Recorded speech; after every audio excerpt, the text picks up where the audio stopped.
une multitude de possibilités ouvertes à vous. Puisqu'il n'y a rien d'écrit, hein, on est bien d'accord. On part du principe que rien n'est écrit à l'avance. Donc tout est ouvert. Donc le problème face à l'avenir pour l'être humain, ça va être d'essayer de formaliser ces cheminements. Et là, c'est un vrai problème. Le premier problème, c'est qu'il y a des futurs qui sont imaginables et d'autres qui ne le sont pas.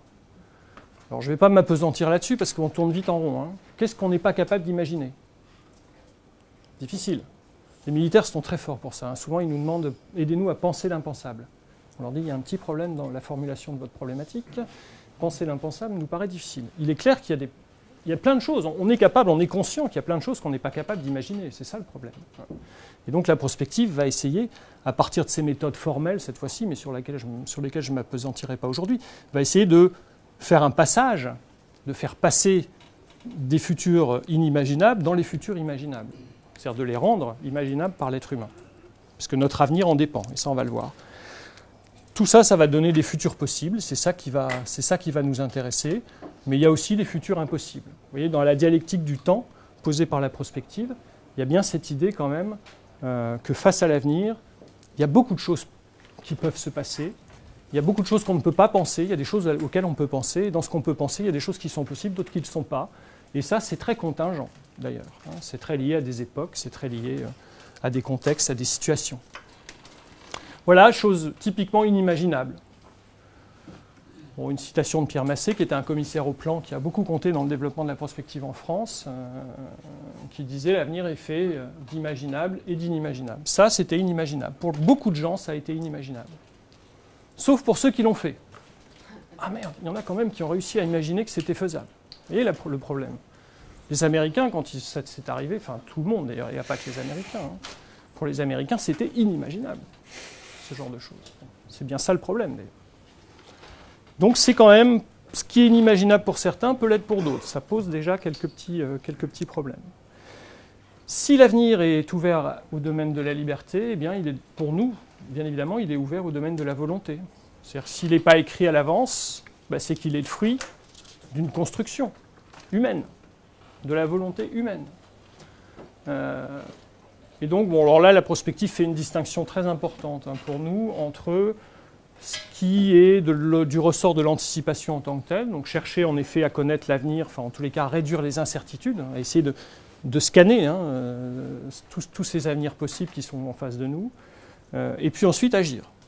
Et là, vous voyez bien que dans la prospective, c'est une grande différence par rapport aux autres pratiques d'anticipation qui ont pu naître dans le monde d'ailleurs, et principalement aux États-Unis, puisqu'il y a deux grands pôles qui sont la France et les États-Unis dans ce domaine. Une des grandes différences, c'est que sur la base de la prospective, c'est la croyance en fait que l'avenir se construit, et donc l'anticipation n'est rien sans l'action. Ça ne sert à rien d'anticiper si ce n'est pas pour prendre des décisions, quoi, en gros. Et c'est pour ça que la prospective s'inscrit très bien dans les processus de décision des organisations. Alors ça pose un autre problème, ce domaine de la volonté. Ça pose le problème du souhaitable. C'est bien beau de dire que l'avenir est le fruit de la volonté humaine, mais pour qui ? Qui a le droit de choisir ? Qui a le droit de décider ? Alors nous avons des règles très simples en démocratie, puisque nous sommes dans une démocratie représentative, donc nous élisons des gens qui ont ce rôle de faire des choix. Mais ça, on voit bien qu'aujourd'hui, ça craque. Ça craque. Vous m'entendez tous ? Donc il y a beaucoup de remises en question sur ce registre-là, aujourd'hui, du futur souhaitable, et de démocratie participative, etc. Bon, là encore, je ne vais pas rentrer trop dans le détail. J'ai passé un point rapidement, mais quand même qui est intéressant, c'est que vous voyez que ce discours vis-à-vis de l'avenir, nous avons exactement le même vis-à-vis du passé. Le passé est multiple. Voilà, pour l'homme, d'accord ? C'est-à-dire qu'une fois que le passé est passé, on ne sait pas ce qui s'est passé. On n'est plus capable de savoir ce qui s'est passé. C'est tout le rôle de l'historien. Le rôle de l'historien, ça va être de reconstituer une histoire en sachant pertinemment qu'il pourra être complètement bouleversé 10 ans, 5 ans, 20 ans, 30 ans plus tard par de nouvelles découvertes qui vont lui ouvrir un nouveau monde passé. D'accord ? Donc on est vraiment dans cette logique-là. Alors ça a une conséquence très importante pour la prospective et pour l'homme, c'est qu'il n'y a que le présent qui existe.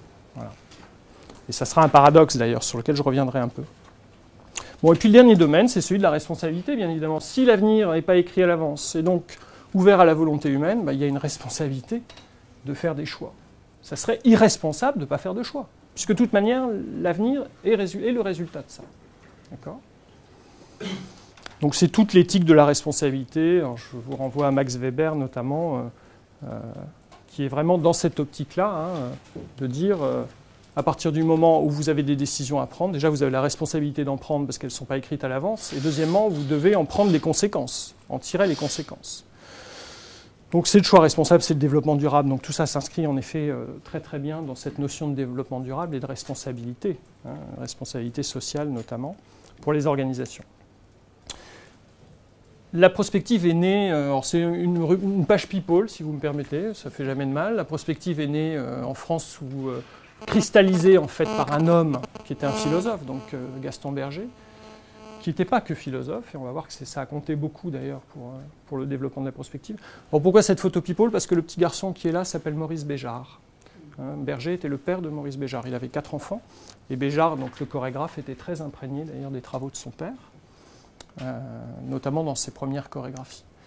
Alors qu'est-ce qui s'est passé ? On est dans les années 50, 55 en gros, en France. Et Berger a une situation particulière, il est directeur général de l'enseignement supérieur au ministère de l'Éducation nationale, haut fonctionnaire donc, après avoir eu une carrière, et toujours en étant d'ailleurs professeur de philosophie à l'université. Bon. Il se passe quelque chose de très important dans ces années-là, qui sont les années immédiatement après-guerre en fait, hein, c'est que les gens ont l'impression que le temps s'accélère. Alors ça c'est très intéressant parce qu'on est encore aujourd'hui complètement dans ce genre de sentiment, hein, de sensation. Tout le monde dit à l'époque, mais mon Dieu, qu'est-ce que les choses vont vite, les choses vont de plus en plus vite, l'histoire s'accélère, l'histoire s'accélère. Alors ça c'est un indéterminant, enfin c'est un invariant humain, hein, c'est-à-dire de toutes les époques on dit ça. Vous lisez Michelet, le dernier ouvrage de Michelet, un historien, son histoire de France, son intro, c'est ça va de plus en plus vite. Ce que j'ai vécu en une vie, moi, mon père et mon grand-père l'ont vécu chacun dans la leur, bon, voilà, etc. Donc on a toujours ce sentiment d'accélération du temps. Sauf que là, ça vient se combiner, ce qui change par rapport aux époques antérieures, ça vient se combiner avec, on va dire, une sorte de bouquet technologique qui explose à un moment donné, et qui est composé de, alors on va reparler de cybernétique un peu, mais qui est composé de ces petites choses. Alors, le premier, c'est le nucléaire. Et bien évidemment, on rentre dans... Pourquoi on est dans l'ère de l'incertitude aujourd'hui, hein ? Parce qu'en 1945, on a été capable, pour la première fois dans l'histoire de l'humanité, de s'autodétruire. Voilà. Et ça a révolutionné tout, ça a changé tout. Ça a changé fondamentalement la manière de voir la vie, de percevoir la vie, de réfléchir, de penser la vie. Et bien sûr, les philosophes ont été... C'est pour ça que les philosophes répondent beaucoup à cette incertitude, parce qu'ils ont été les premiers, en effet, à penser ça, à penser cette aberration. On ne peut pas dire autrement. Le fait d'être capable de s'autodétruire. Bon. Deuxième révolution, la cybernétique, mais là vous en avez encore bien conscience, ce n'est pas toujours le cas. C'est clair que si la cybernétique, l'analyse des systèmes, la systémique n'avaient pas existé, on ne pourrait pas parler comme on parle aujourd'hui, on ne pourrait pas agir dans les organisations comme on parle aujourd'hui. Apprentissage organisationnel, boucle de rétroaction, variable, système, enfin bon, etc. Donc ça aussi, ça a été une révolution silencieuse, là, par contre, contrairement au nucléaire. Et puis ensuite, l'astronomie. Alors, aujourd'hui, on a moins conscience de ça, hein, mais l'astronomie, l'aéronautique, vous vous souvenez, 1957, encore une fois, pour la première fois dans l'histoire de l'homme, on a été capable d'extraire de l'attraction terrestre un objet, un satellite. Est-ce que vous pouvez imaginer, enfin, je vous demande d'essayer d'imaginer les conséquences que ça pouvait avoir pour les hommes de cette époque-là, de se dire, ça y est, on va pouvoir partir à la conquête d'un nouveau monde qui est beaucoup plus important que notre pauvre planète. Et donc ça a enrichi beaucoup, notamment la science-fiction, etc. En tous les cas, ça a ouvert des possibilités nouvelles. Et Berger constate ça. Bon, il n'est pas le seul, hein, il ne fait que cristalliser, on va dire, un sentiment, encore une fois, très partagé à l'époque. Il constate que le monde s'accélère et s'accélère sous l'effet de technique et dit ça pose un gros problème dans la prise de décision. Moi, je suis haut fonctionnaire. Je dois prendre tous les jours des décisions, je dois préparer des lois, faire des exposés de motifs, et j'utilise encore des outils qui sont les outils du passé, voilà, qui sont l'extrapolation statistique, les antécédents, les précédents. Ah bon, on a toujours fait comme ça, donc on continue à faire. Et il dit non, c'est plus possible. On ne peut plus réfléchir comme ça, c'est terminé, on ne peut plus prendre des décisions comme ça. Puisque demain sera toujours forcément complètement différent d'hier. Donc il faut arrêter de se tourner vers le passé, il faut se tourner vers l'avenir. Et donc ça demande une autre manière de penser les choses, une autre manière de prendre des décisions. Et ça va donner cette prospective qui va se transformer après en méthode très formelle, mais qui va commencer déjà par avoir une attitude et à poser les bases d'une attitude importante. Berger avait une remarque dans l'administration qui est toujours très vraie dans nos organisations d'aujourd'hui, mais qui fait des ravages, encore une fois, c'est le sophisme du moyen. C'est-à-dire dans les organisations, on se dit, tiens, j'ai ça, qu'est-ce que je peux bien faire avec ça? Berger dit, attendez, mais vous êtes fous, c'est pas comme ça qu'il faut réfléchir. Qu'est-ce qu'on a envie de faire? Qu'est-ce qu'il faudrait que nous fassions? Puis une fois qu'on sait ce qu'on a envie de faire, on regarde quels moyens on a, et puis bon, là on prend des décisions, on fait des arbitrages. Mais on ne rentre pas dans les problèmes par les moyens. Bon. Vous imaginez que ce genre de choses, on le rencontre encore tous les jours. Et donc il va proposer une anthropologie, alors je ne vais pas rentrer dans le détail, je vais aller vite, mais une anthropologie prospective, c'est-à-dire que le grand projet de Berger, et des gens qui vont l'entourer, ça va être de réconcilier la sagesse et la puissance. La sagesse, c'est le philosophe, on dirait l'expert aujourd'hui, celui qui a la connaissance, le sachant. Et puis, bien évidemment, la puissance, c'est le politique, celui qui prend les décisions. Et lui s'était rendu compte à quel point les deux domaines étaient trop séparés. Il dit, c'est pas possible, il faut arrêter. Les politiques doivent prendre conscience aussi des responsabilités qu'ils ont quand ils font des choix. Et donc, il va chercher à rendre la décision efficace, mais pas efficace dans ses moyens, efficace dans ses fins. C'est essayer qu'en effet, les décisions qui soient prises correspondent à quelque chose qui a de la valeur pour l'homme. Alors c'est là où on va retrouver le principe de la prospective, bien évidemment, qui remet l'homme au centre. Pour mémoire, pareil, je vous passe les détails, mais Berger recrutait beaucoup de gens autour de lui pour faire des groupes de travail, réfléchir à l'avenir, etc., dans un cadre très particulier. Il avait listé les qualités qu'il fallait pour être un bon prospectiviste. On ne disait pas prospectiviste à l'époque, mais pour être tourné correctement vers l'avenir et être capable de bien travailler sur cette base-là. Bon, il n'y a pas grand-chose à acheter, moi je présente ça souvent à des DRH. Prise de recul par rapport aux événements, imagination en complément de la raison. Indépendance, esprit d'équipe, enthousiasme, courage et sens de l'humain. Voilà. Bon, il n'y a pas grand-chose en effet à mettre de côté. Par contre, c'est très difficile à trouver chez la même personne. Donc, c'est pour ça que Berger faisait des groupes. Ça permettait d'essayer de voir un peu différemment. Si on devait résumer la prospective et l'attitude prospective, elle se résumerait par ces quelques lignes-là. C'est d'ailleurs l'apport et quasiment le seul apport de Berger, puisqu'il est mort en 1960, c'est-à-dire 5 ans après avoir commencé à réfléchir à la prospective, donc il n'a pas eu le temps de la mettre en œuvre. Pour faire de la prospective, voilà, ce sont les quelques principes à respecter. Mais ça vous montre un peu aussi ce qu'elle est comme attitude. Premièrement, il faut voir loin. Si on ne fait pas de la prospective en regardant à 2 ans, à 3 ans, voilà. Prospective, on est plus à 10, 15, 20, 25, 30 ans. Alors pourquoi ça? Pourquoi cette nécessité de voir loin? Parce qu'il faut s'extraire du présent. Un des gros problèmes que nous avons, vous l'avez très bien dit tout à l'heure, c'est de s'extraire de notre présentisme permanent. On est englué en permanence dans des problématiques qui sont de très court terme. Donc pour essayer de se sortir de ça, il faut essayer d'aller voir le plus loin possible, essayer d'imaginer ces avenirs possibles ou ces futurs possibles assez loin. Alors il y a des gens qui poussent la logique. En France, on a un spécialiste, Thierry Gaudin, un ancien patron du ministère de l'Enseignement supérieur et de la Recherche, qui lui travaille à 2100. Alors 2100, c'est dur, parce que 2100, vous imaginez bien qu'à 2100, on ne peut pas compter sur ce qui existe aujourd'hui, c'est pas possible. Dans les exercices de prospective dits stratégiques, c'est-à-dire qui vont alimenter les décisions dans les organisations, on est plutôt sur des horizons à 10, 15, 20 ans. Il y a une exception, c'est la technologie, en effet, dont les rythmes sont tellement élevés que là, 5, 6, 7 ans, c'est le grand maximum pour faire de la prospective. Bon. Voilà, ça c'est la première exigence. La deuxième, c'est de voir large. Alors ça aussi, c'est pas anodin. C'est tiré entièrement de la cybernétique et de l'analyse des systèmes. C'est l'idée que pour faire correctement de la prospective, il faut voir les problèmes dans leur globalité et non pas uniquement sur des petits bouts. Alors un exemple que je donne souvent, ça les fait bondir d'ailleurs, les DRH, quand ils me disent « bon alors comment on fait de la prospective RH ?» Je leur dis « la prospective RH, ça n'existe pas. » Voilà. Vous ne pouvez pas faire de la prospective RH. Vous pouvez faire de la prospective pour une organisation et en déduire les impacts sur la fonction RH, ce qui est complètement différent, mais pas faire de la prospective RH en tant que telle. Voilà. Donc l'idée, c'est toujours de globaliser, d'être le plus large possible, de manière à passer à côté de rien. C'est surtout ça le problème. Troisième principe, l'analyse en profondeur. Alors là, bon, c'est le fait d'aller loin dans les analyses, d'essayer de dépasser les apparences. Alors ça, c'est l'apport philosophique de Berger. Berger était un phénoménologue, donc c'était le principe de la phénoménologie, c'est justement de dépasser l'apparence des choses pour concrètement les connaître telles qu'elles sont, d'avoir telles qu'elles sont en tant que telles. Donc là, lui, l'idée, c'était vraiment ça. Il faut dépasser les apparences des choses. Il faut rentrer en profondeur dans l'analyse pour essayer de bien comprendre comment les choses se passent. Le dernier, il va avec les trois premiers, voir ensemble. On ne fait pas de prospective seul. La prospective, ça se fait forcément en collectif.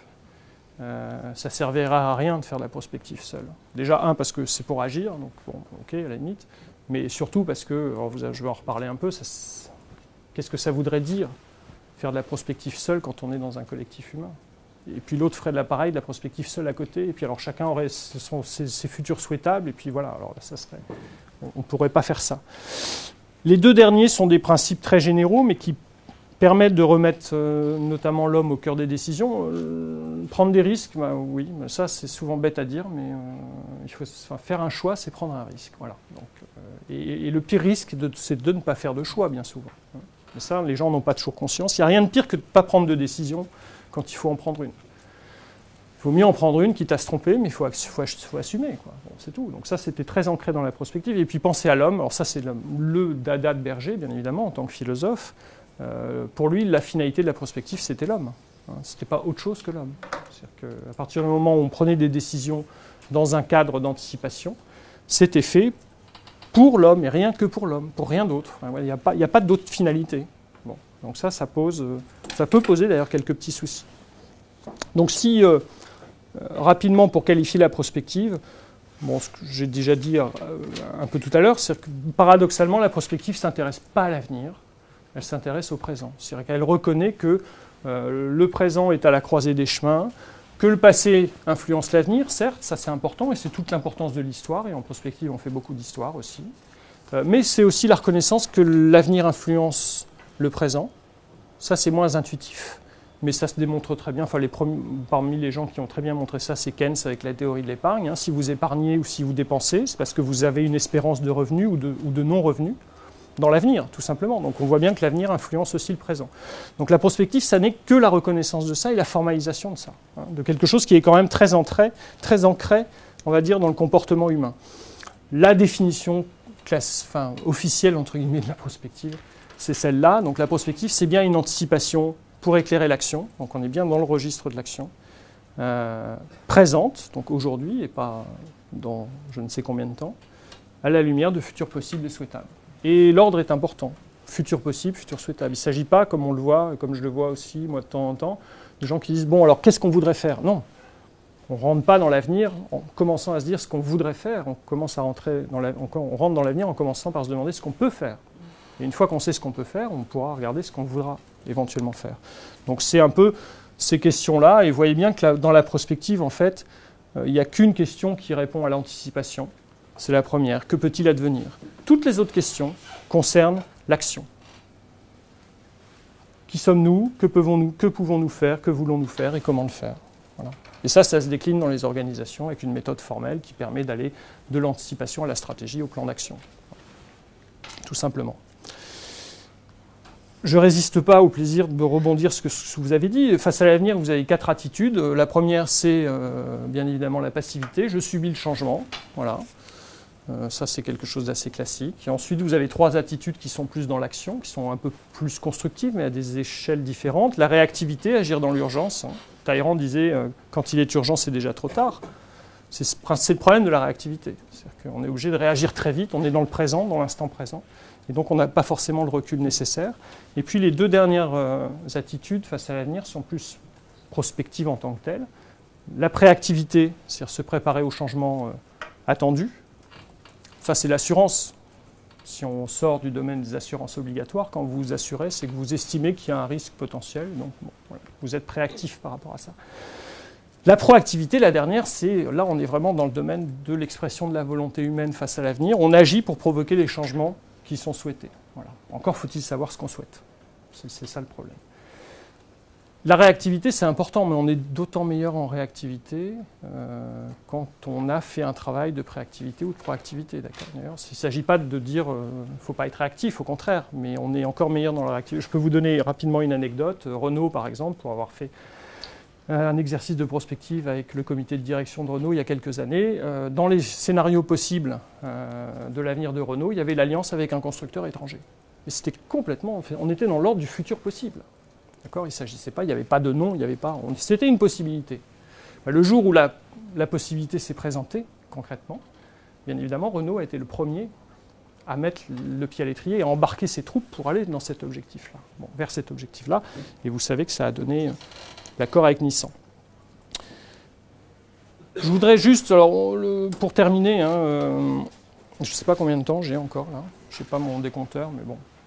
On a en prospective quelques idées clés qui sont autant un peu d'outils intellectuels ou d'outils mentaux qui permettent d'analyser un peu le présent et puis de sortir justement, de libérer un peu sortir un peu de ce carcan qui nous étouffe dans les organisations. La première idée, c'est que le monde change et les problèmes demeurent. Ça, je vous l'ai montré avec le temps, enfin avec l'appréhension du temps. C'est-à-dire, ça fait depuis l'aube de l'humanité, l'homme se pose ce problème de l'avenir et est angoissé vis-à-vis de l'avenir et cherche des solutions, cherche des réponses. C'est pas nouveau. La responsabilité, les conséquences des techniques, etc. Là non plus, c'est pas nouveau.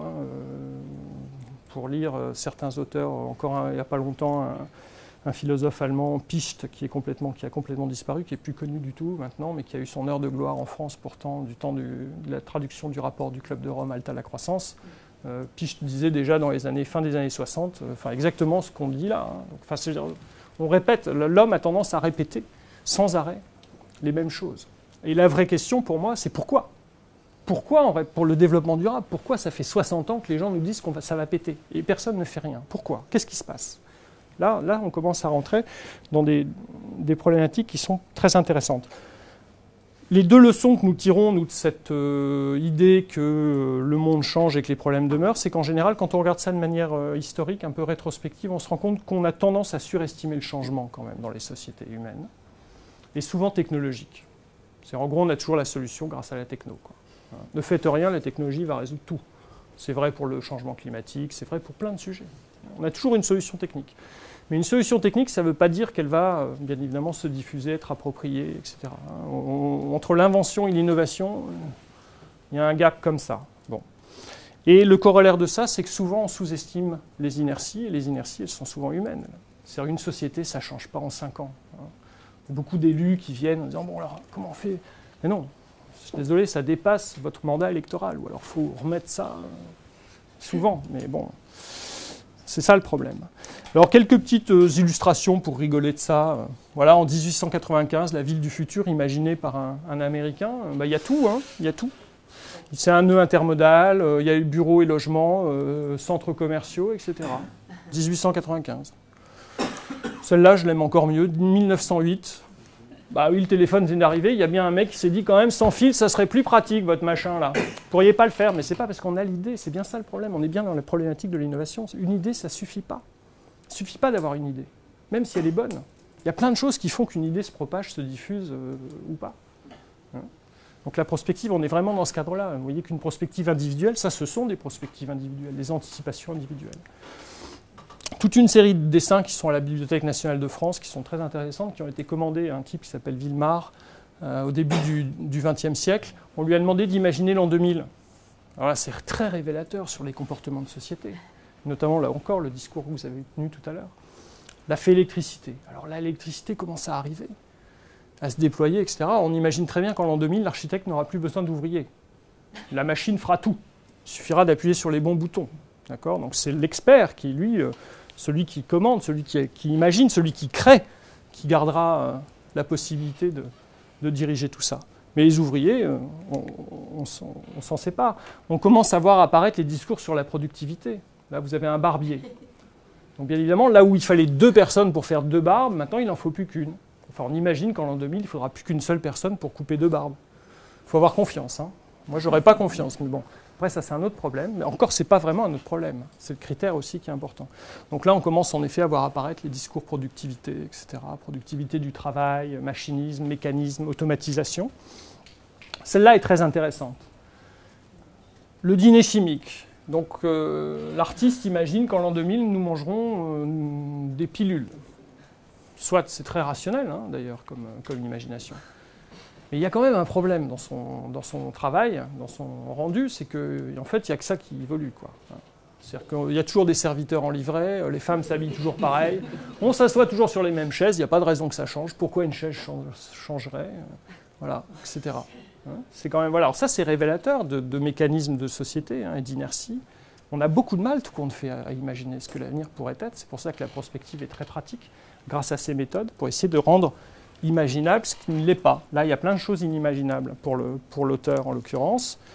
Bon, pour faire vite, donc ça, mais ça n'empêche pas d'avoir des bonnes intuitions. On peut juste se demander pourquoi celui-là, le garçon, il n'a pas le droit d'apprendre. Et puis le rôle du maître, moi j'étais très, très effrayé par ça. À quoi allons-nous servir? Franchement, on peut se demander. On imaginait, pareil, à cette époque-là, que le cheval, compte tenu de l'arrivée du moteur et donc des véhicules autotractés, on imaginait que le cheval ne servirait plus à rien. Donc pour les enfants, pour leur permettre de savoir ce qu'est un cheval, les pauvres, parce que bon, il fallait les emmener dans des lieux où on conservait les quelques exemplaires restants. Et donc c'était une sortie du dimanche, d'aller voir le cheval. Ça existait dans le temps. Voilà. Vous voyez comme quoi on peut imaginer plein de choses. Et là je finis toujours sur celle-là, je suis fier de vous annoncer que nous avons inventé le fly-in bien avant McDonald's et son drive-in, 1910. Oui, oui, il faut le dire, il faut que ça se sache. Ça ne se sait pas. Et en effet, alors ça c'était une autre manière intéressante de voir la société, c'est qu'on pensait à cette époque-là que les transports se développeraient par les airs, pas forcément par la terre. Il y avait, un peu un fantasme autour des avions. Alors il y a tout type de transport collectif, individuel, etc. Mais il fallait bien qu'on puisse se restaurer ou se rafraîchir quand même en vol sans avoir à descendre de son véhicule, s'il vous plaît, parce que c'est quand même une rupture de charge importante.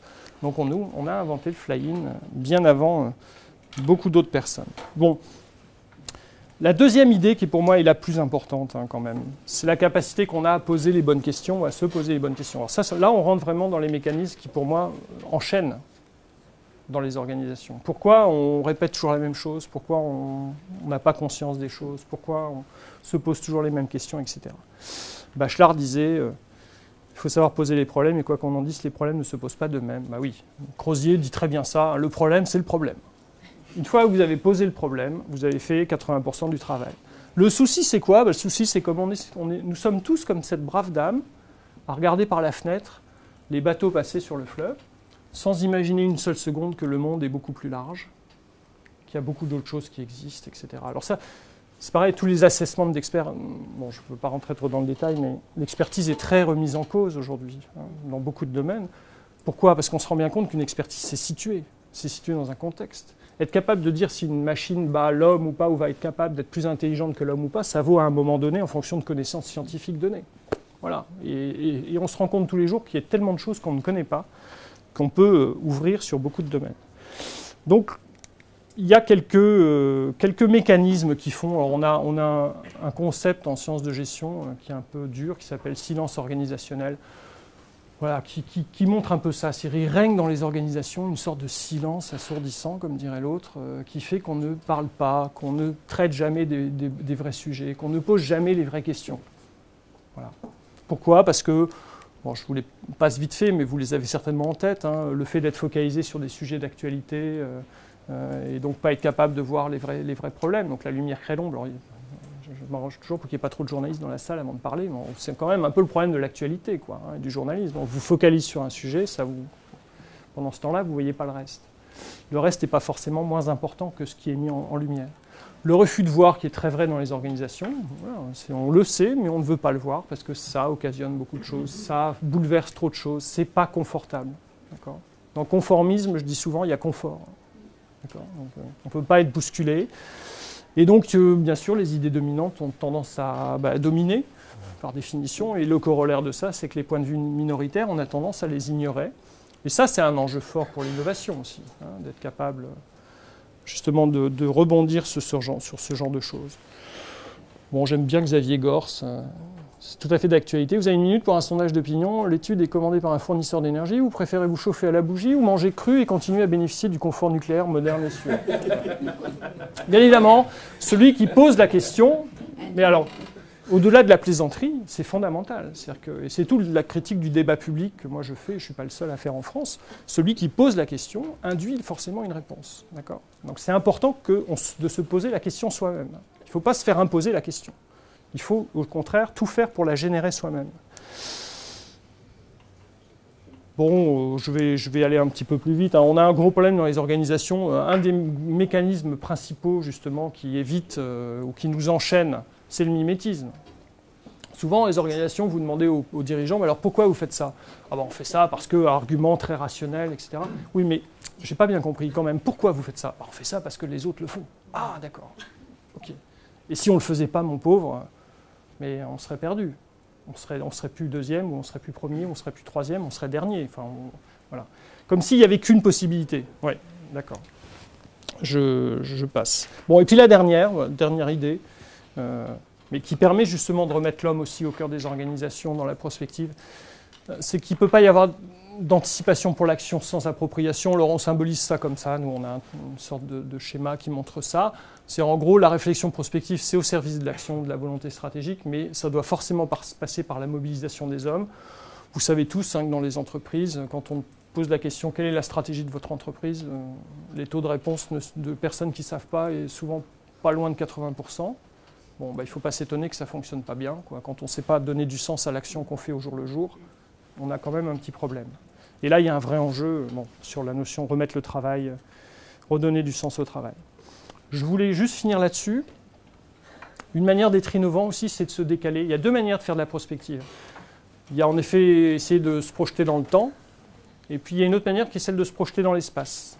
C'est-à-dire d'aller voir des gens qui pourraient connaître des situations que nous connaîtrions d'ici quelques années. On le fait beaucoup dans les politiques publiques, pour le vieillissement notamment.